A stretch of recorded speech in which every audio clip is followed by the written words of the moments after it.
नमस्कार बंधुरा आज तैरी करब झाल झाल काँचा लंकार आचार जेटा बानानो भीषण सहज और এইভাবে যদি आचार बानानो হয় তাহলে বেশ অনেক দিন পর্যন্ত স্টোর করে রাখতে পারবেন। তাহলে চলুন শুরু করি আজকের এই রেসিপি।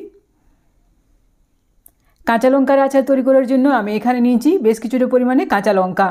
সবার প্রথমে কাঁচা লঙ্কার বোটাগুলোকে ছাড়িয়ে নেব। আমি এইভাবে প্রত্যেকটা লঙ্কার বোটা ভালোভাবে ছাড়িয়ে নিয়েছি। এরপর এই কাঁচা লঙ্কাগুলোকে জল দিয়ে পরিষ্কার করে ধুয়ে নেব। সেজন্য বাটির মধ্যে কিছুটা জল নিয়েছি, তার মধ্যে লঙ্কাগুলোকে ঢেলে দিলাম। এবার এই লঙ্কাগুলোকে পরিষ্কার করে ধুয়ে একটা প্লেটের মধ্যে রেখে দিচ্ছি। লঙ্কাগুলোর গায়ে যেহেতু এখনও জল রয়েছে সেজন্য আমি এই লঙ্কাগুলো একটা পরিষ্কার সুতির কাপড়ের সাহায্যে ভালোভাবে মুছে নেব। আপনারা চাইলে লঙ্কাগুলোকে একটুখানি রোদ্রে রেখে জলটাকে শুকিয়ে নিতে পারেন। আমি এইভাবে কাপড় দিয়ে মুছে নিচ্ছি যাতে জলটা শুকিয়ে যায়, কারণ জল থাকলে কিন্তু আচার নষ্ট হয়ে যাওয়ার সম্ভাবনা থাকে। এরপর লঙ্কাগুলোকে অর্ধেক করে কেটে নেব। আমি একটা কাঁচির সাইজে লঙ্কাগুলোকে অর্ধেক করে কেটে নিচ্ছি, তবে আপনারা চাইলে বটির সাইজেও কেটে নিতে পারেন। আর অবশ্যই লঙ্কাগুলো কাটার আগে হাতে সামান্য সরষের তেল মাখিয়ে নেবেন, এতে করে লঙ্কাগুলো কাটার পর আর হাত জ্বালা করবে না।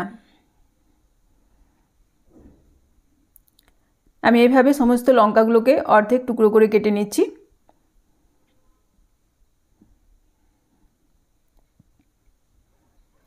সমস্ত লঙ্কায় অর্ধেক টুকরো করে কেটে নিয়েছি। এরপর আচারের মশলা তৈরি করে নেব। সেজন্য গ্যাস অন করে কড়াইয়ের মধ্যে দিচ্ছি 1 চামচ গোটা জিরে, 1 চামচ গোটা ধনে, 1 চামচ মৌরি, হাফ চামচ দিচ্ছি মেথি আর দেব 2 চামচ কালো সরষে। তারপর গ্যাসের আঁচটাকে লোতে রেখেই এই মশলাগুলোকে কিছুক্ষণ ভেজে নেব। মশলাগুলোর থেকে একটা সুন্দর গন্ধ বেরিয়ে আসা পর্যন্ত মশলাগুলোকে ভেজে নিচ্ছি। তারপর আমি এই মশলাগুলো একটা পাত্রের মধ্যে ঢেলে রাখবো। ঠান্ডা হয়ে যাওয়ার পর গুঁড়ো করে নেব। এরপর আবারও গ্যাস অন করে কড়াইয়ের মধ্যে দিচ্ছি কিছুটা সরষের তেল। এরপর সরষের তেলটাকেও আমি খুব ভালোভাবে গরম করে নেব। সরষের তেলটা ভালোভাবে গরম হয়ে যাওয়ার পর গ্যাসের আঁচ বন্ধ করে দিলাম। ঠান্ডা হওয়া পর্যন্ত অপেক্ষা করব। এদিকে আচারের যে ভাজা মশলাটা তৈরি করেছি সেটা ঠান্ডা হয়ে গেছে। এবার মিক্সার গ্রাইন্ডারের জারের সাহায্যে এই মশলাটাকে গুঁড়ো করে নেব। এই দেখুন আচারের মশলা তৈরি হয়ে গেছে। এরপর আচারটা রেডি করে নেব।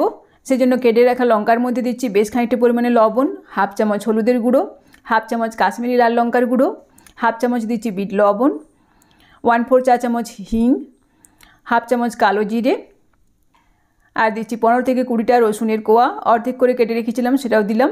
এর সঙ্গে দিলাম ভেজে রাখা মশলার গুঁড়ো। সবশেষে দিচ্ছি 2 চামচ ভিনিগার। এবার এই সমস্ত কিছু খুব ভালোভাবে মিশিয়ে দেব। ভিনিগার দেওয়ার কারণে কিন্তু আচারটা বেশ অনেক দিন পর্যন্ত স্টোর করে রাখা যাবে। আর আপনারা যদি আচারের মধ্যে রসুন দিতে না চান তাহলে নাও দিতে পারেন, তবে আচারের মধ্যে যদি রসুন দেওয়া হয় তাহলে কিন্তু এর স্বাদটা ভালো হয়। এই দেখুন সমস্ত কিছু খুব ভালোভাবে মিশিয়ে দিয়েছি। এবার এর মধ্যে দেব সরষের তেল। যে তেলটা আমি আগে থেকে গরম করে রেখেছিলাম সেটা ঠান্ডা হয়ে যাওয়ার পর এর মধ্যে আমি 2 হাতা দিলাম। তারপর নাড়াচাড়া করে মিশিয়ে দিচ্ছি। এখানে আমি সমস্ত তেলটা একসঙ্গে ঢেলে দিচ্ছি না, অল্প অল্প করে দিয়ে ভালোভাবে মিশিয়ে দিচ্ছি। আর তেলটা যেহেতু আগে থেকে ভালোভাবে গরম করে রেখেছিলাম সেজন্য কিন্তু এই আচারটা রোদে না দিলেও চলবে।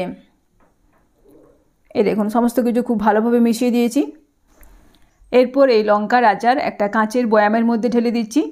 তারপর রোদ্রে 2 থেকে 3 দিন রেখে দিলেই কাঁচা লঙ্কার আচার সার্ভ করার জন্য একদম রেডি হয়ে যাবে। আপনারা দেখতেই পেলেন কতটা সহজভাবে এই কাঁচা লঙ্কার আচার তৈরি হয়ে গেল। আর এইভাবে যদি লঙ্কার আচার বানানো হয় তাহলে কিন্তু লঙ্কার আচার বেশ অনেক দিন পর্যন্ত স্টোর করেও রাখতে পারবেন। প্রথমে সমস্ত লঙ্কার আচারটাই আমি বয়ামের মধ্যে ঢেলে দেব। তারপর কড়াইয়ে যেটুকু তেল রয়েছে সেটাও আমি এই বয়ামের মধ্যে ঢেলে দেব। এবার বয়ামের ঢাকা বন্ধ করে আমি আচারটাকে একটুখানিভাবে ঝাঁকিয়ে নিচ্ছি। তারপর রোদ্রে 2 থেকে 3 দিন রেখে দিলেই তৈরি হয়ে যাবে আমার আজকের রেসিপি কাঁচা লঙ্কার আচার। ভিডিওটি ভালো লাগলে অবশ্যই লাইক, শেয়ার এবং কমেন্ট করে জানাবেন। ভালো থাকবেন, সুস্থ থাকবেন। ধন্যবাদ।